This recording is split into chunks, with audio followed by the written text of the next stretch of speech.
Maka di sini ada gambaran pada kita yang pertama, kalau antum sedang dibimbing oleh Allah menuju kedudukan yang tinggi, maka sadarlah teman-teman, saat yang bersamaan antum tidak akan sunyi dari rintangan-rintangan sekitaran.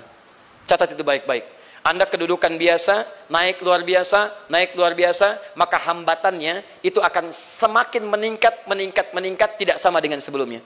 Anda orang kecil, diuji dengan ujian kecil. Anda orang menengah, diuji dengan ujian menengah. Anda kedudukan yang tinggi, maka akan diuji dengan kedudukan yang lebih tinggi lagi.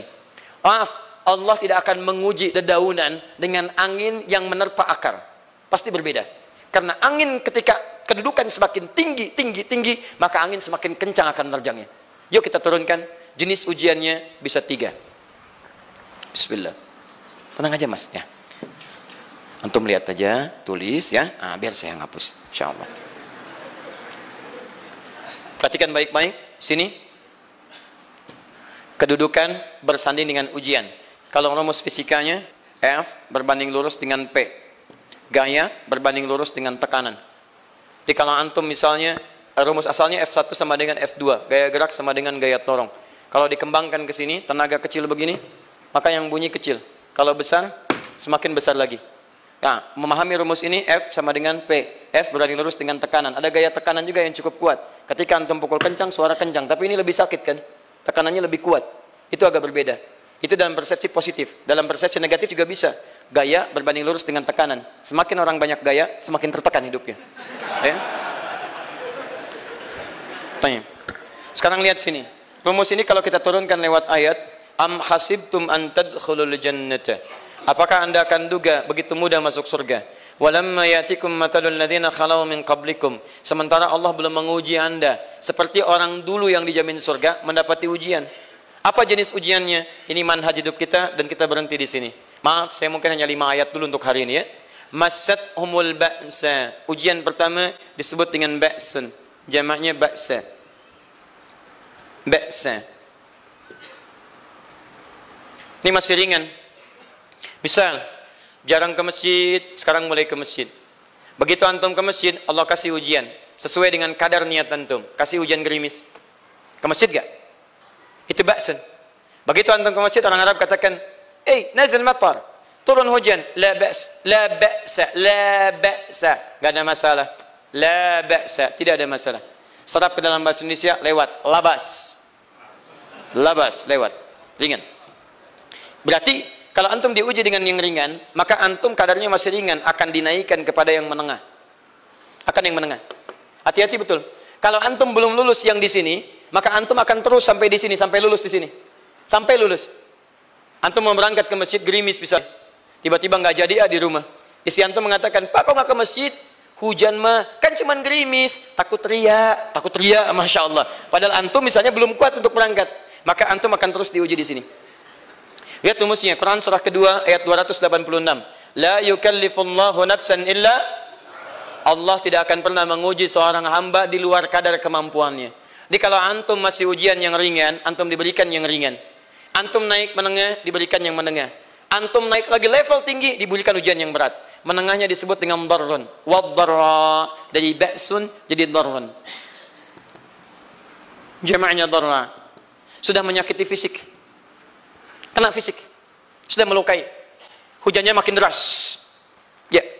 Kalau dalam kehidupan, yang ini mungkin celaan biasa. Duh, sudah berubah ya. Masya Allah. Sekarang jilbabnya sudah panjang. Masya Allah. Duh, semakin panjang ya. Yang ingin Batman ya. Masya Allah. Udah banyak. Begitu sudah mulai pakai cadar, ninja. Oh, Masya Allah. Darra, sudah nggak enak ke fisik. Darrun. Darrun. Lihat rumusnya ya, lihat rumusnya baik-baik. Ini lebih menenangkan pada jiwa. Ketika anda dalam level-level seperti ini artinya Allah sedang menaikkan iman anda dalam level yang lebih tinggi lagi. Jadi ketika ada celaan menghunjam dalam lisan seseorang, sudah mulai menyakiti, itu sebetulnya pengakuan dari Allah lewat lisan orang itu, bahwa anda sedang diangkat keimanan pada tingkat yang lebih tinggi. Ada yang mengatakan, kamu kenapa sih pakai jilbab begitu? Yang biasa aja kali. Mah, yang iman biasa sudah banyak. Saya ingin menampilkan keimanan yang luar biasa. Supaya dengan iman itu saya lebih mendoakan mama. Saya menampakkan amalan-amalan. Mudah-mudahan pahalanya bisa buat mama. Masuk dengan bahasa yang baik. Masya Allah. Jadi kalau antum bisa melawan hal-hal demikian dengan bahasa yang indah, itu nyaman kepada jiwa. Kadang-kadang ada kalimat-kalimat yang tidak perlu pakai dalil, teman-teman sekalian. Kembalikan ke sini. Terakhir, wazulzilu zilzal. Zulzilu zilzal. Gempa, goyang. Dia ada ujian yang bisa menggoyangkan diri kita, membuat gempa hati kita. Antum sudah nggak kuat, kadang-kadang di jalan sempoyongan, padahal nggak ada gempa di luar, cuman hati kita kayak kena goncangan. Diserang sana, serang sini, nggak bisa tidur, nggak bisa makan, tawarin ini susah, itu susah. Wazulzilu. Bahkan hatta yaqula Rasulullah walladzina amanu ma'ahu mata nasrullah. Sampai-sampai Rasul SAW, bahkan orang-orang beriman, bahkan yang setelahnya bisa mengatakan, kapan ini berakhir? Akan tiba masa Anda mengalami satu situasi sampai Anda mengatakan, kapan berakhirnya yang seperti ini? Serang, serang, serang. Perhatikan, jika Anda berada pada level ini, saya ucapkan selamat kepada Anda. Karena Anda akan diangkat pada kedudukan yang tertinggi di antara sekian ujian yang ada. Zilzal. Artinya Allah akan naikkan Anda pada derajat yang tinggi. Karena hukum ujian tadi, la yukallifullahu nafsan illa wus'aha. Allah nggak akan menguji seorang hamba di luar batas kemampuannya. Jadi kalau Anda sudah dipandang oleh Allah siap menerima yang ini, maka Anda akan diberikan zilzal. Kalau Anda nggak mampu, Anda hanya akan diberikan darra atau ba'sun. Dimohon maaf, kalau di antara jamaah yang hadir saat ini, Anda merasa sedang punya masalah yang berat, membuat hati Anda goyah, saya ucapkan pada Anda, dari sekian hamba Allah yang ada di muka bumi, cuman Anda yang diberikan itu. Artinya Allah akan mengangkat derajat Anda. Ayo bahagia. Dan yakinlah, bukan orang lain yang dititipkan, Anda yang diberikan. Allah percaya pada Anda, kenapa Anda tidak yakin? Bukan orang lain. Jadi mustahil Allah memberikan ujian berat kalau Anda nggak sanggup. Karena cuma Anda yang sanggup, Anda yang dikasih. Makanya jangan mengeluh. Jangan katakan, ya Allah, kenapa saya, Allah? Why me? Kata Allah, why not? Kamu yang bisa. Yang lain tidak. Dan tanpa harus Anda menuliskan status. Memang cuma saya yang sanggup. Oh, Masya Allah. Gak usah. Sadari. Kalau bukan sayang, Allah itu punya sifat adil. Nggak mungkin menukar sesuatu di luar kadarnya. Antum tahu cicak? Halo? Jangan katakan wallahu alam, cicak. Cicak, baik. Bagaimana aktivitasnya? Merayap. Di mana? Dinding. Apa makanannya? Nyamuk. Nyamuk bagaimana aktivitasnya? Terbang. Pertanyaan saya, di mana keadilan Allah menjadikan makhluk yang merayap makanannya terbang? Kalau nyamuk masuk kategori pertama tadi, pintar dan tahu dirinya pintar, jadi mainan cicak. Cicak, ayo tangkap. Cicaknya cuma merayap, dianya terbang. Beruntungnya nggak ada nyamuk yang jenius.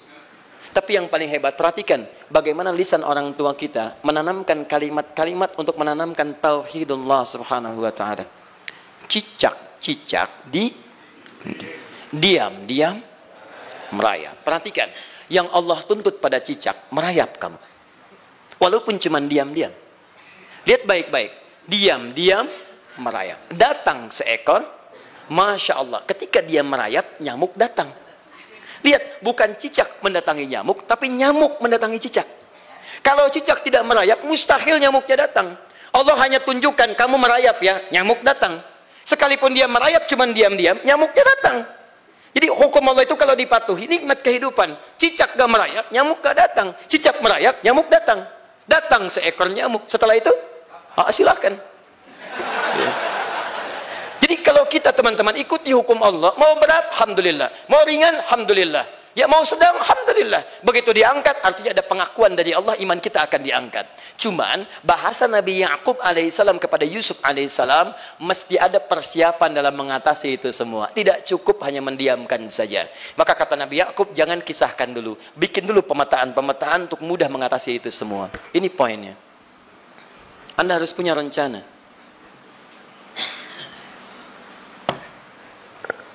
Maka Nabi Ya'qub menyiapkan, bekali dulu ini, siapkan itu. Kalau ambil ke aspek teori untuk kita sekarang, tafsir dari ini untuk menyelesaikan solusi di Quran surah kedua ayat 214 tadi, maka jawabannya ada di Quran surah ketiga ayat 142, paling kiri sebelah atas. Ini kanan sebelah bawah, ini kiri sebelah atas. Dan awal ayatnya dibuka dengan kalimat yang sama. Perhatikan, Al-Baqarah ayat 214 kalimatnya menggunakan am hasibtum an tadkhulul jannah. Ali Imran 142 am hasibtum an tadkhulul jannah. Yang Al-Baqarah itu ujiannya, walamma ya'tikum mathalul ladzina khalau min qablikum masathumul ba'sa wad-dharra waz-zulzilu. Yang Ali Imran itu solusinya. Am hasibtum an tadkhulul jannata wa lamma ya'lamillahu alladhina jahadu minkum wa ya'lamas sabirin. Saya tutup sampai sini dulu. Teman-teman perhatikan, walamma, sedangkan Allah ya'lamillahu alladhina jahadu minkum, belum melihat kesungguhan Anda untuk mengatasi berbagai persoalan kehidupan itu. Kalimat jahadu, akar katanya dari kata al-juhdu. Serius. Sungguh-sungguh. Jadi kalau persoalan Anda ingin segera selesai, Anda mesti serius. Hei yang sedang kuliah, kalau mau cepat selesai kuliahnya, serius belajarnya. Pahami dengan baik. Kalau Anda nggak pernah serius, bagaimana bisa menyelesaikan pelajaran dengan baik? Hei yang sedang berumah tangga, kalau ingin baik rumah tangganya, serius dalam berumah tangga. Keluarkan hukum-hukum Allah, terapkan dalam kehidupan rumah tangga. Anda akan mendapatkan manfaatnya. Hei yang sedang berbisnis, serius dengan pekerjaan. Karena hanya orang serius yang bisa menghasilkan kekayaan-kekayaan yang terbaik. Serius dalam ibadah, karena ibadah melahirkan keberkahan dengan kekayaan yang Anda dapatkan dari titipan Allah Subhanahu wa taala. Ayo serius. Al-juhdu dibagi 3 bagian. 1, serius dalam merencanakan, disebut ijtihad namanya. Bikin rencana. Misal, maaf, tadi dalam keluarga, kalau diambil kedudukan Yusuf alaihissalam, antum tempatkan itu pada porsi pertama sebagai target. Misal, Yusuf diberikan kedudukan oleh Allah. Bagaimana anak saya punya kedudukan walaupun tidak sama dengan Yusuf alaihissalam? Cari, rencanakan, buat pemetaan. Di masa depan anak saya mesti punya kedudukan. Apa? Kalau dalam kedokteran, kedudukan dokter yang terbaik. Kalau dalam bisnis, pengusaha yang terbaik. Misal, kalau dalam pemerintahan, jangan tanggung-tanggung, jadi presiden, jadi itu. Anda turunkan kemudian pendidikannya dari situ. Ijtihad direncanakan. Masuknya lewat sini, lewat sini, lewat sini, lewat sini. Seperti kemudian, maaf, Hannah dengan Imran, rahimahumullah, merencanakan hasil yang terbaik untuk Maryam. Bahkan sejak dalam kandungan. Quran surah ketiga Ali Imran dari ayat 35 sampai 37. Paling kiri pertengahan sampai bawah. Idh qalat imra'atu Imran, Rabbi inni nazartu, bahkan nazar. Nazartu ma fi batni muharrara. Saya bernazar, anak saya yang lahir ini akan punya kedudukan dekat dengan Allah Subhanahu wa taala. Di sejak bayi direncanakan. Mau jadi apa? Setelah itu apa? Jihad.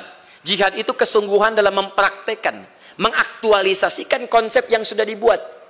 Jangan sampai cuma berdoa, tapi doanya tidak disandingkan dengan ikhtiar, nggak nyambung. Makanya ketika lahir ada jihad, jihad dengan doa. Falamma wada'at saqalat rabbi inni wada'tuha untha, ayat 36-nya. Wallahu a'lamu bima wada'at wa laysa dzakaru kal untha. Lihat, wa inni sammaituha Maryam wa inni wa'idhuha bika wa dzurriyyataha minasyaitonir rajim. Doa. Setelah berdoa apa? Teruskan. Bagian akhirnya ayat 37-nya. Maaf teman-teman, tidak cukup dengan doa. Karena Maryam masih dekat dengan Allah, punya kedudukan, dia mesti dirawat oleh orang yang paling saleh. Cari Nabi Zakaria, orang saleh. Mesti merawat. Tempatnya mesti netral dari keburukan, bikin mihrab.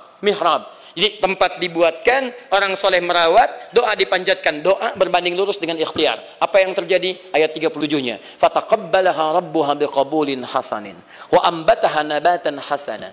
Maka Allah Subhanahu wa taala menerima usaha orang tua ini. Doanya diterima, ikhtiarnya diterima. Jadi kalau antum mengambil ayat tadi, diterapkan dalam kehidupan, rencanakan teman-teman sekalian. Anak mau sekolah di mana? Mau jadi apa? Turunkan ke bawahnya.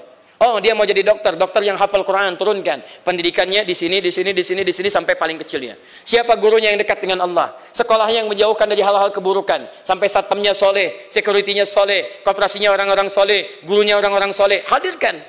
Kalau ikhtiarnya sudah nyambung dengan doa, maka fataqabbalallah. Qabbalallah. Taqabbalaha rabbuha. Diterima Maryam, antum diterima. Jadi kadang-kadang yang nggak nyambung nih begini, doanya nggak nyambung dengan ikhtiar, itu masalahnya. Ya Allah mohon ya Rabb, jadikan anak saya rajin sholat, hafal Al-Quran, tapi ditempatkan di sekolah yang tidak pernah mengajarkan sholat, nggak nyambung.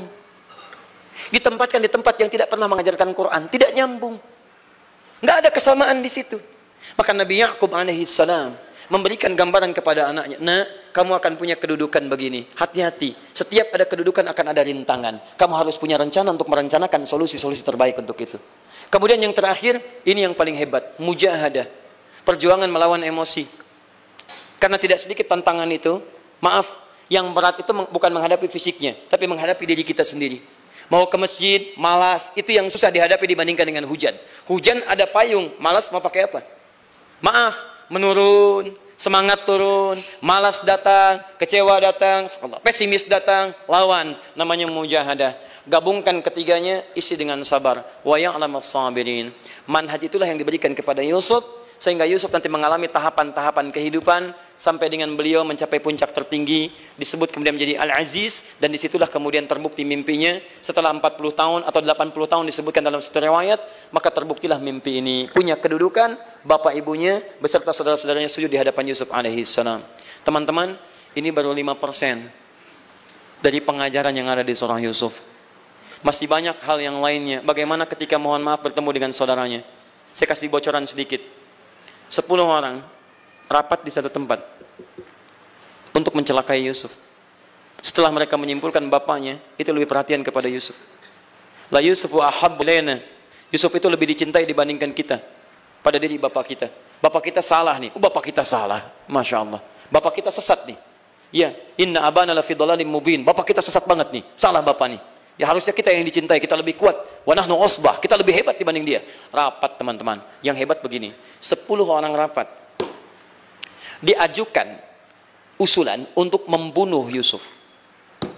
Saya mau tanya pada antum, kalau 10 orang rapat, 9 mengusulkan A, 1 mengusulkan B. Kira-kira yang diterima secara quorum 9 atau 1? 9. Ini bisa tertukar. Tertukar.